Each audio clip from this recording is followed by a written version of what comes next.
Admiral Vornak stood on the command bridge of his flagship, the Eternal Dominion, watching the blue planet grow larger in the viewing screen. His four eyes narrowed with satisfaction as tactical displays showed the human fleet forming a defensive line between his armada and their homeworld. The Kelthari Empire had conquered 17 species across 3 galactic arms. Humans would be the 18th. His second-in-command, Commander Thissa, approached with a data tablet clutched in her clawed hands. She bowed her elongated head before speaking. "Admiral, our intelligence reports confirm the human vessels are armed primarily with kinetic weapons, projectile-based systems that require physical ammunition." Vornak let out a rumbling laugh that echoed through the bridge. "Primitive. The Galactic Council warned us that humans were clever, but they still rely on throwing metal at their enemies. How much ammunition can their ships possibly carry?" Thesis scrolled through the data. "Based on our analysis of their ship designs and standard combat protocols observed in their border skirmishes, each human battleship carries approximately 10,000 rounds for their main cannons. Their smaller vessels carry proportionally less. Our fleet numbers 12,000 ships, Admiral. They have barely 300 vessels in their defensive line." The mathematics seemed simple to Vornak. Even if every human shot found its mark, they could not possibly destroy his entire fleet before their magazines ran empty. After that, the slaughter would begin. "Signal all ships," Vornak commanded. "Standard assault formation. We advance in 3 waves. The first wave will absorb their ammunition. The second and third waves will finish them." Across the void, aboard the human battleship Unconquered, Admiral Sarah Chen reviewed the same tactical situation. Her crew moved with practiced efficiency around her, each officer focused on their station. The Kelthari fleet stretched across her main screen like a swarm of metal locusts. "They are not slowing down," her tactical officer reported. "First wave will reach weapons range in 12 minutes. Chen nodded slowly. She had expected this. Every species the Kelthari had conquered shared one common trait. They had all run out of resources before the Kelthari ran out of ships. The Empire's strategy was brutally simple. They would drown their enemies in numbers and wait for exhaustion to do the real killing. "All ships, this is Admiral Chen."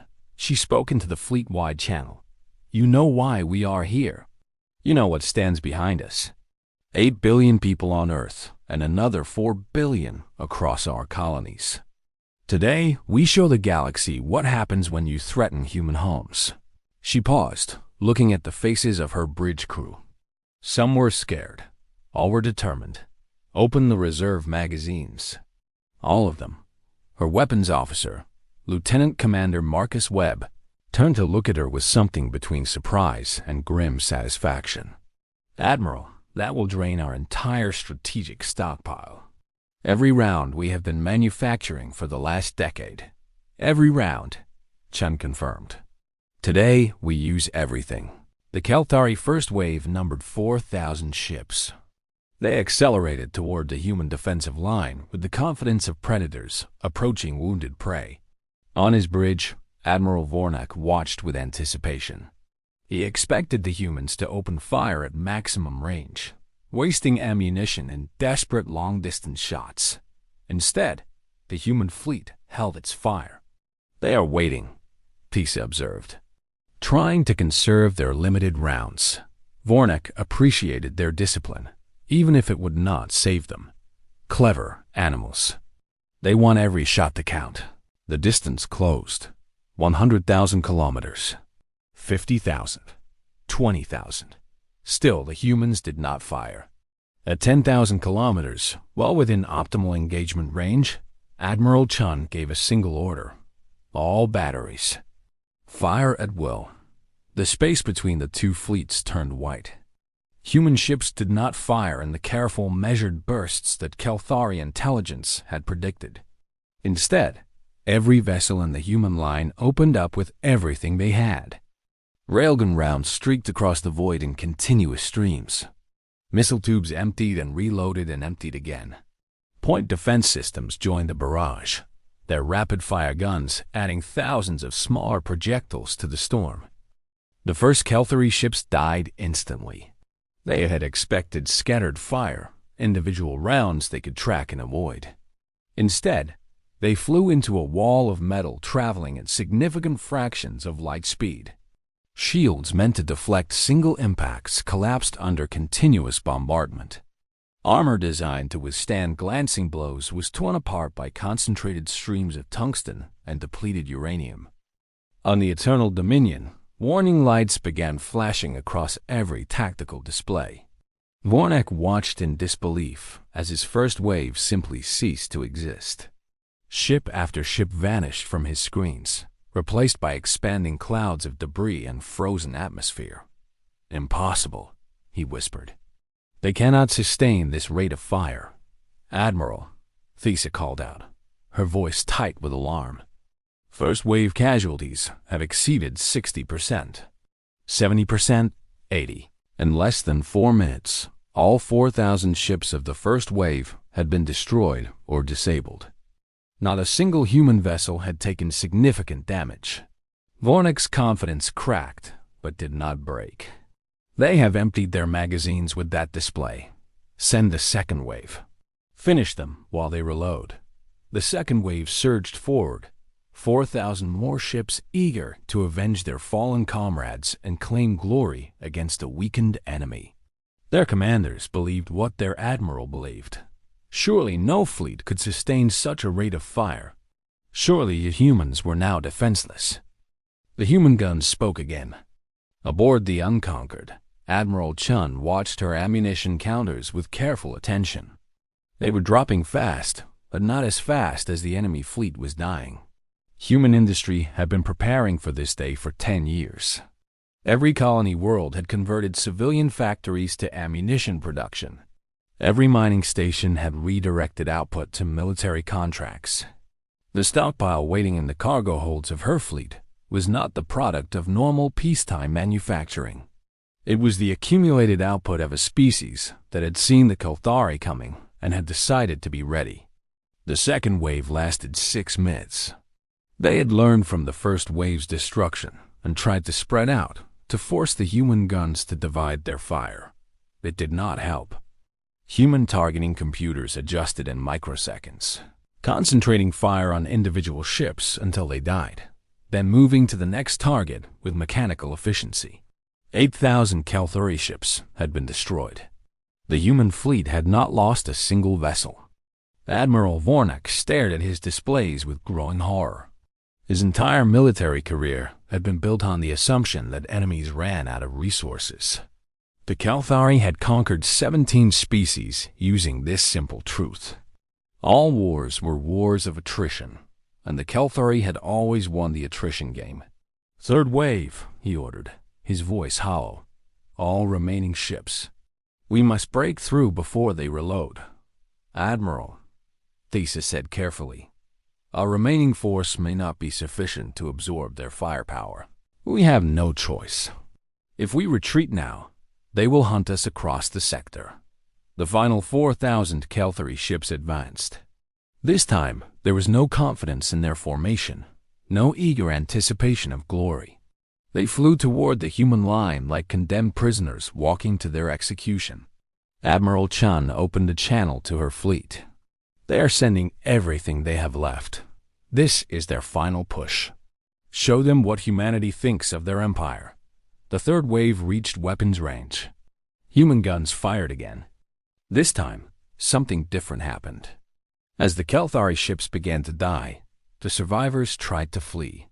The rigid discipline that had held the first 2 waves together shattered as individual captains realized they were flying into certain death. Ships broke formation, engines flaring as they attempted to escape. The human fleet did not let them. Railgun rounds chased fleeing ships, catching them from behind. Missiles launched on pursuit courses, their onboard computers calculating intercept trajectories.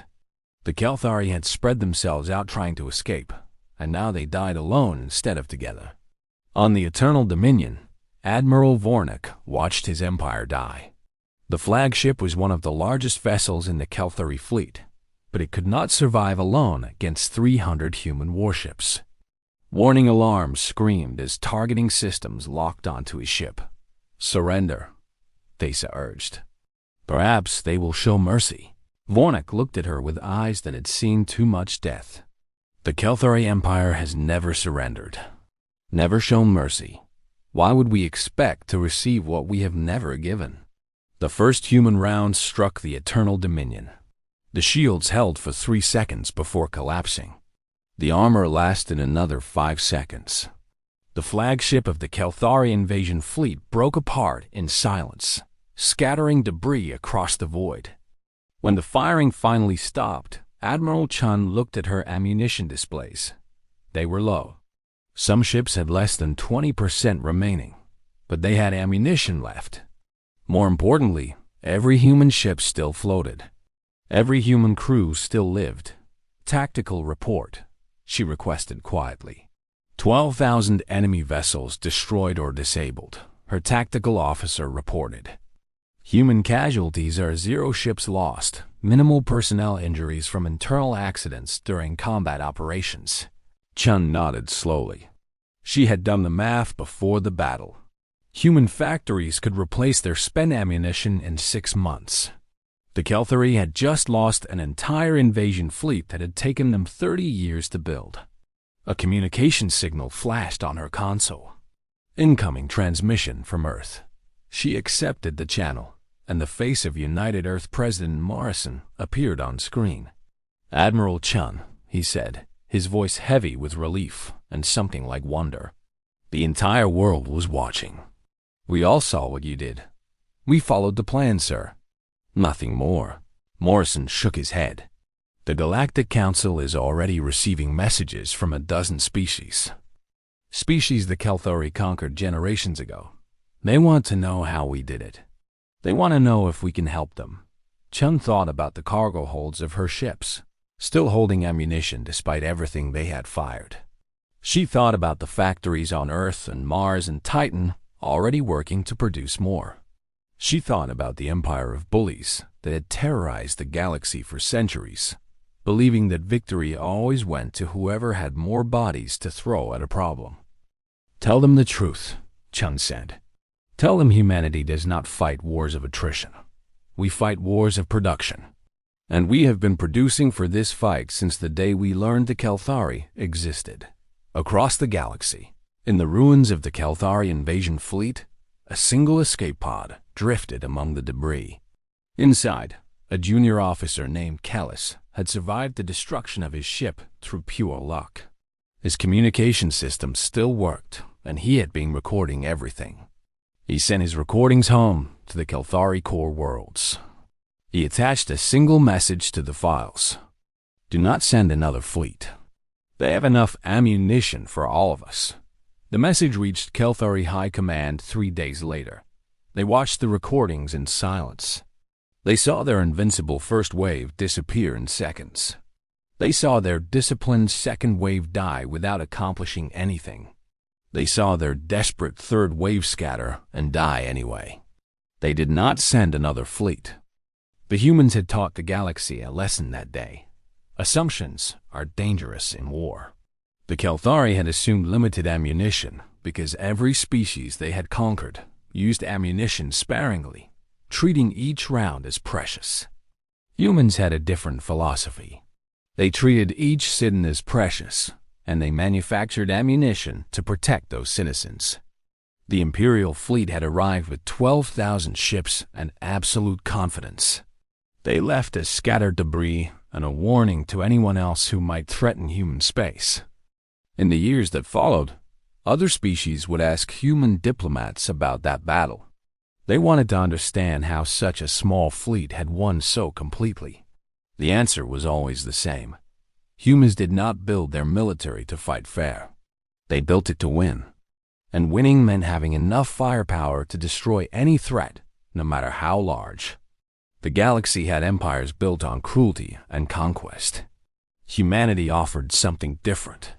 They offered the simple promise that anyone who threatened human homes would face the full industrial output of a species that took protection seriously. The Kelthari had assumed limited ammunition. They had been wrong. The Imperial fleet had brought enough for all of them, and they had delivered every round exactly where it belonged.